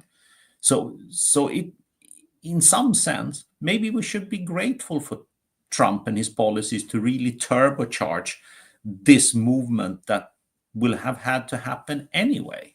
Because tomorrow, even without the tariffs, will not look like yesterday. Yeah. So I think of this as, you know how when a pregnant mother has these practice contractions, sort of Braxton Hicks. So you know you sort of. I was wondering where you were going there. So it serves the purpose of getting the body ready, getting people ready, and everything. And so the way we should look at this as saying, if you honestly believe that climate change is past the point of no return, if you are kind of despairing about the ability of governments to make genuine progress, then treat this as a practice and start thinking about what really matters, what actually makes you thrive, what gives you joy. Focus on those things, and then start from there to think back. Because otherwise, what you're going to end up doing is you're going to be distracted by all the things that are going around without that guiding purpose along that will actually get you to the end. You're so right. So right, David. And I think, that really focusing in on the purpose. Look, here we are. It's not pretty. No one likes to talk bad news, and I often get told to shut up at social gatherings after people ask me questions. I'm like, well, don't ask me if you don't want to know the answer. But I want to talk about something, another piece of news that I thought, we'll try and wrap up before 2 hours. But the Guardian's published this piece, and the title is "A Silent Majority of the World's People Want Stronger Climate Action. It's time to wake up." And basically what the essence is, 80 to 89%. So in richer countries, it's 80%. In poorer countries, it's 89%. People are ready for climate action, and they're expecting their governments to take it. The thing is, they believe that they're in the minority. They don't know that they're in the majority. So the Guardian is joining forces with dozens of newsrooms around the world, which I was really happy to see, and not just English media. And they're calling it the 89% Project, and they're basically going to highlight the fact that the majority of the world's population wants climate action. But what I really want to share here is, I do not speak to a single person that isn't aware that something's going on and that we need to do something about it. Everybody I speak to knows, but very, very few of them speak up about it. It is time to start speaking up. It's time to share what you're changing. I talk to people that they haven't changed a single thing. And I'm like, all right, just start somewhere. Just start with one thing. Like, okay, you don't want to go vegan. Reduce your meat by 70%, cut out all red meat. That is a really great place to start. As soon as we moved here, we got rid of all our cars. We're on bikes, we're walking, or we'll get an electric vehicle, taxi sort of grab type scenario. We've got to start talking about it. We've got to normalize the situation, but we've also got to realize 80 to 89% of the world is aware that we have a problem, but it's a silent majority. And the greatest power we have is there, right? Our own decisions and our own way we decide to spend the dollar in our pocket. That is what makes us all powerful. Decisions and individual decisions matter, and they matter hugely. Simple. Yep. And let's claim it. Like Target, right? I don't know if you've seen Target in the US, because of they dropped the DEI initiatives because of Trump. Yeah. Their stuff. I mean, who are you talking about? Tesla lost 71% of its value. And I'm still sitting there going, why does anyone believe anything Elon Musk says when he didn't even have the vision to see that his own companies would be impacted by his behavior? Like, he's hardly a long-term thinker. Why do people still trust him? But I thought that was good. No, I think that's not the right way. I think he doesn't care. I mean, he was on a investor call, drugged out of his head back in the that day was when, weird. Richard. I mean, he was. Were you on the call? No, I wasn't on that call because there's nothing he was going to say that was going to convince me. But anyway, but it just goes into, he's just that kind of guy. He doesn't care in that way. I think that the thing I want to say is relevant. It's not just what you spend your money on. It's having the choice to be able to spend your money into the things that you can. And that's one element that Richard and I have been talking about that's actually missing in that way. BP started producing from a deep sea well about 3,000 meters deep off the coast of Mauritania and Senegal for natural gas. Senegal is one of the people that Lorna mentioned in the film The Letter, which incidentally is a great film to watch. So do see it. It's available free on YouTube. The Letter. There's several letters, but it's the one about the Pope, and so you pick it that way. It's a young man from Senegal whose town is being flooded. It's a coastal town. And the people there are going on to these migrant boats to try and find a new life elsewhere. Most of them die along the way. And so the whole issue, the migration and all of those things, they're all connected along in that way. But this country, which is facing that, is actively developing a new well, deep sea, so at high cost, to produce. And the problem is they need the money. Yeah.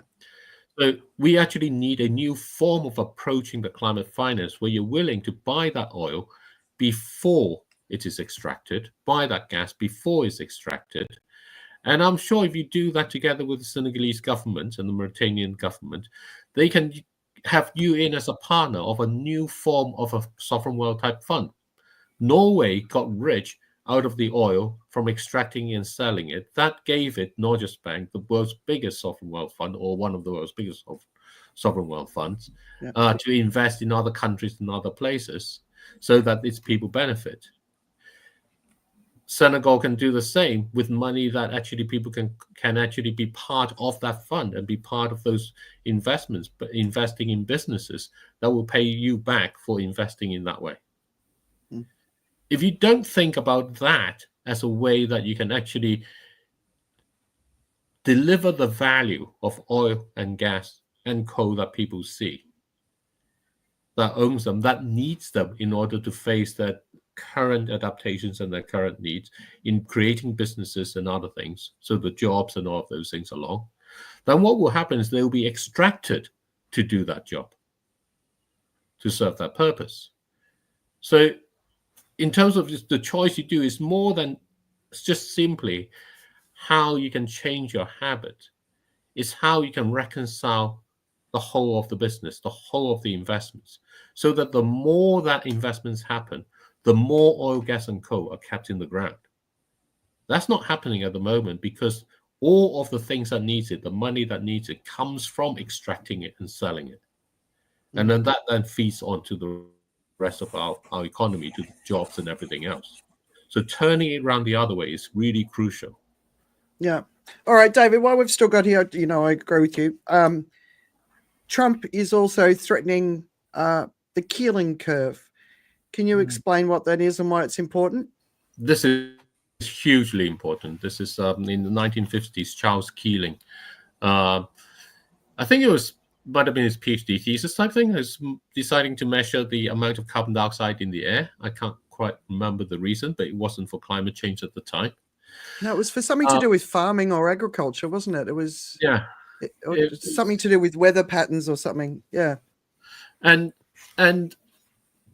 he then created this the most accurate sort of measure of the Keeling, of concentration of carbon dioxide. A few things that are really interesting about this in that way. One is that the amount of carbon dioxide in the air goes up and down over the year. And it tends to be lower in the summer in the northern hemisphere, because at those points there are more plants and there's more land in the northern hemisphere than the southern hemisphere. So there are more plants in the northern hemisphere, and so in the summertime they absorb the carbon dioxide, and it's actually quite a significant amount, and then it goes back up in the wintertime in that way. So it sort of oscillates up and down in there. And the other thing is that in looking at this, what you can also do is to decide on what that carbon dioxide is, where that carbon dioxide actually comes from.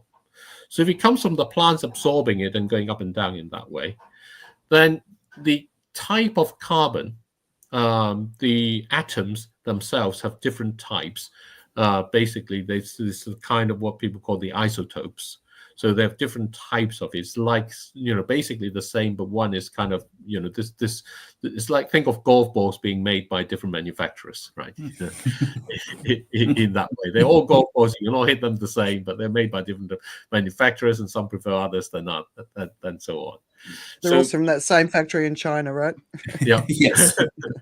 And some of these carbon dioxide golf balls were made by essentially dinosaur type or marine life, 60, 50, 100 million years ago, versus the ones that are created by the plants today in that way, that cycled through. And so in looking at that, you can actually then see the changes as to how much of it is coming out of the dinosaurs and how much of it is coming from the plants today. And what you can then see out of this curve is this amount of carbon dioxide oscillates, wobbles along, but it grows up higher and higher, or it goes a lot higher and higher in that way.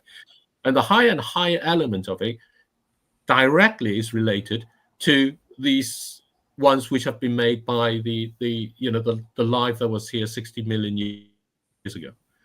In other words, the burning of the oil that we've dug out, the coal and the natural gas and those things. So that way, you actually end up knowing where that carbon dioxide is really coming from. That's creating the addition. And you can actually associate it back into the hydrocarbons or fossil fuels in that way. Now, the threat is Trump is cutting down science funding. He's cutting down the federal government. And the main laboratory, the main observatory for this is an observatory in Hawaii. There are good reasons for it being Hawaii, and is potentially facing cut. When you do this, there are other places that measures it, but the one continuous record from the same place is important, because if you just think about how different parts of the world, the Northern Hemisphere having more plants in the summer and so on, you really want to stay at the same place to be able to say, I'm measuring the same thing year after year in that way. And the threat is that that's going to be closed. You then lose this ability to have a consistent record. You create more confusion over it. People will start discussing about, oh, is it really the same thing? Is it different from that? And so as a result, you create more opportunity for a kind of a miscommunication, misinformation to be created about the most essential element towards climate change. That amount of oil and gas and coal that have been burnt and have turned into the carbon dioxide into our atmosphere. Yeah. I was really impressed to see that it's his son, another Keeling, who's still running it today. Did you notice that? I thought that was pretty cool. Yeah. Yeah. Father and son, grandson maybe. Yeah, right. Wow. Nice. I wanted to highlight, I've always got too many stories to highlight, but one of them that I thought was really important was this one on India's forests. And so basically they're disappearing, and it was in this publication called Dialogue Earth. And so it starts with this story, and it's in an area, what is it called? It's really biodiversity rich, Kancha, I don't know how to say the second word, Telangana state. It's in the southern provinces. And basically overnight they came in, chopped down a whole bunch of trees, and there were videos capturing animals screaming, like the whole destruction. It was home to 730 species of plants, 220 species of birds, and several mammals and reptiles. It's close to a university, and the reason it was being knocked down was to create an IT park. Have I talked about my sort of impressions of Bangalore? Have you heard me talk about that before? I was really shocked because it's obviously the big IT hub, so I have to run my trainings there sometimes. I haven't been for a while, but when I flew in the first time, I was like, oh wow, it's such rich red soil, which is obviously fertile soil. And then I was asking, like, where there was a lot of farmers' protests, and basically what was happening is they were pushing the farmers out to build these 3, 4, 5-story buildings, so that the IT people had somewhere to work, but they kept pushing the farmers out until there was nothing left of the farmers. And then I'm like, but you don't want to get rid of that. Like the IT people, And the amount of destruction it was causing in the environment, the water was being polluted. They were building so quickly, like often happens in Asia, that nothing was taken into account. Sewage wasn't taken into account. And there's lots of places in India where they're trying to turn back some of this stuff. But of course, corruption is a big part of the problem and all that sort of stuff. But basically what this article is talking about is a forest isn't necessarily defined as a forest based on what you would expect. Like, it's got to have a 10% canopy, for example, but that could be a palm plantation for palm oil. So as long as it's green. So it's a big concern. India is going through an incredible early heat wave right now, Pakistan as well. So they lost, here you go. So in 2023, there was 1,446 square kilometers in total forest and tree cover compared to 2021. But when you go to the NGOs, they're saying it lost 4,380 square kilometers. So there's nobody knows the truth, right? Yeah. That's the problem. Yeah. It's a problem in a place like India. It's a problem in many parts of this region. But I thought that was, especially knowing what they're going through. But one more story that I wanted to share, and it's actually some good news. And the puffins in the Farne Islands, and I didn't have time to check out where the Farne Islands, but I know they're way up north. It looks like they're actually building immunity to bird flu, and their numbers are bouncing back, and they've increased 15% since 2019. So COVID isn't something that you can build immunity to, but to know that bird flu has the possibility of building immunity, I think that's a really good story. But also the fact that the puffins are bouncing back, I think is great. So, but then at the same time, they can bounce back, but if it keeps getting hotter, and another big piece was 84% of the world's coral reefs have been hit by a bleaching event. It's the biggest bleaching event that's ever happened, and we're not cooling down. So I'm very, very, we might not have lost the corals today, but I think we've already lost the corals based on what's already happening from a bleaching perspective, and just thinking about the impact of that, Yeah. But there's some other ones. I don't know if there's anything else that jumped out that you wanted to quickly mention before we sign off. I started thinking about having a collection of stuff of how to read the tea leaves, what I call how to read the tea leaves. And over the week, I kind of stopped on the 19th for some reason. Something happened along the way. I started getting distracted, but I'll go back onto it. But there was a report on Beijing, how cold winds were kind of closing down the city, travel sites and so on. So that's the sort of things that you have. There was a report on Iraq about how about 2,000 people were forced to stay indoors because of sandstorm. Oh, yeah. Lanzarote being flooded, Spanish kind of tourist city in that way. So all these things, the point of how to read the tea leaves in that way is all these things basically disrupt the ability to carry out their jobs, their work. They can't earn as much, businesses can't make as much, prices go up in that sort of world because the demand doesn't see it and don't adjust, and the demand still goes along. People keep pushing for scarcer things, and they think the way to distribute is through wealth. So I was talking about. So those are some of the things that happened along that are kind of, worth thinking about. Another one is Mexico's agreement. The border of Mexico and the US is the Rio Grande. It forms part of that border. This river along the way in I think it's Grand Canyon, and there's an agreement over the use of the water where Mexico has to give so much water to the US, which was set fine when we were set up, but the Rio Grande has been drying up. So Mexico is this massive water debt to the US, and Trump is saying, you pay us your water or else, kind of thing, when there is none.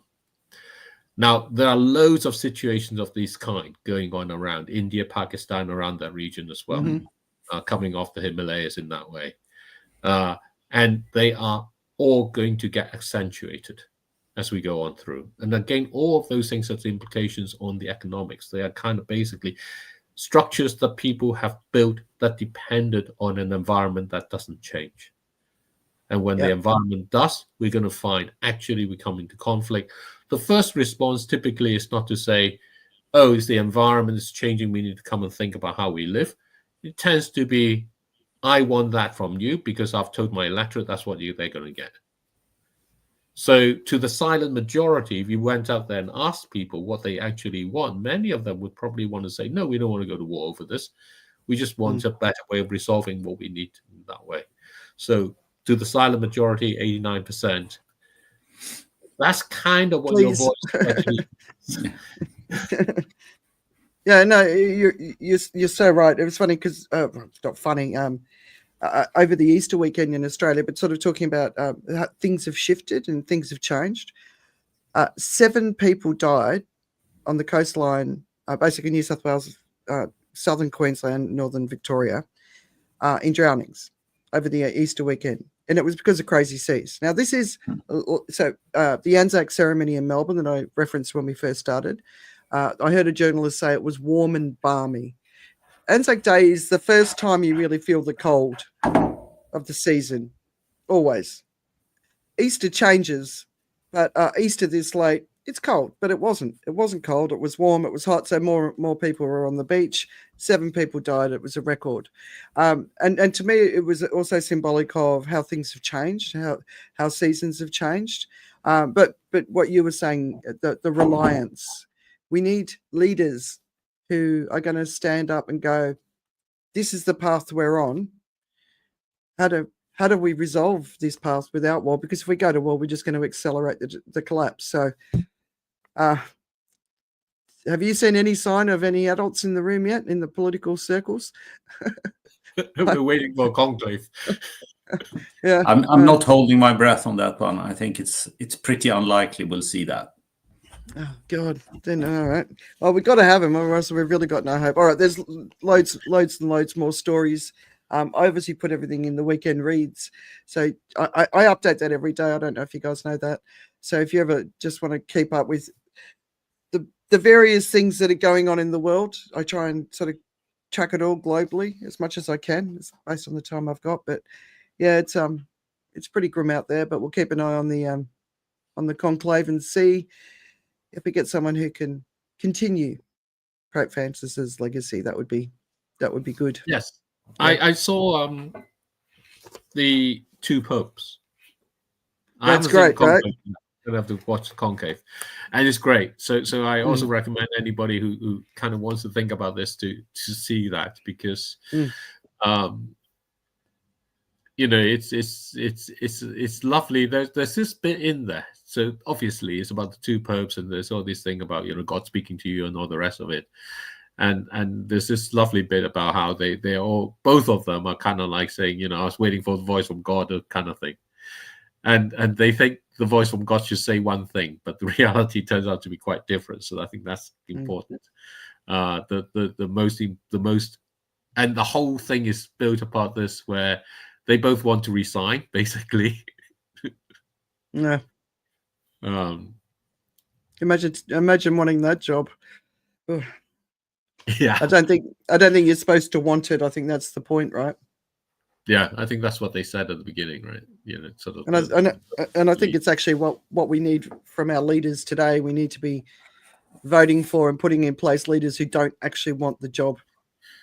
Well, the other side, I think, is what that implies.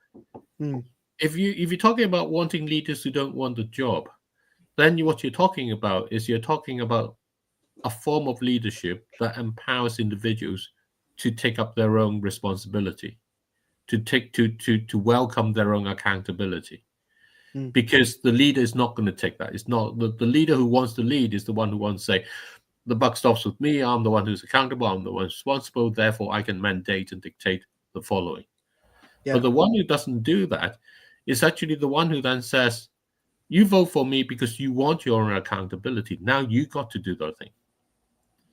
And I think in some ways it goes back down to the conversation earlier with Lorna and Claire about that message of integral ecology. It's not one of saying the church dictates. In fact, what they both talk so much about is how to actually get the hierarchy of the church to convert themselves. But these are people taking up that accountability and responsibility to say that we, as the people, wish for that to happen. As the people of the church, are the ones who are making it happen. So it's quite different, and I think this is important, because when governments don't have enough money, our individual accountability becomes even more important. Yeah. All right. Well Richard, said. final words? The puffins are increasing. Thank God there is some positive news out there. Oh, no. Isn't it great? No, but I think we've touched on really important issues today. And like we said, we're at a very pivotal moment for myriad of reasons. And, if nothing else, it will be interesting, but we're always hopeful. Oh, no question. It's going to be interesting. All right. So thank you, everyone, for joining us. We're going to try and do the colonialism in 2 weeks. I'm talking to someone who's not a traditional communicator in traditional channels, so it's a little bit more challenging. Vicky's been commenting here, so it's really great to see you. She's one of your fans in Phuket, if you don't know. And we'll see you in a couple of weeks. All right. Goodbye, everyone. Oh, and also Lorna and Claire. Awesome. Really, yes. really Thank you great. so much for participating. Thank you. And taking time. Thank you, guys. And I just posted on LinkedIn, reposted an invitation from Lorna for a memorial type kind of discussion ceremony. The details are there, so anybody interested, just go to my post, find the repost, and click on that. I'll keep an eye out. All right. Bye. Have a good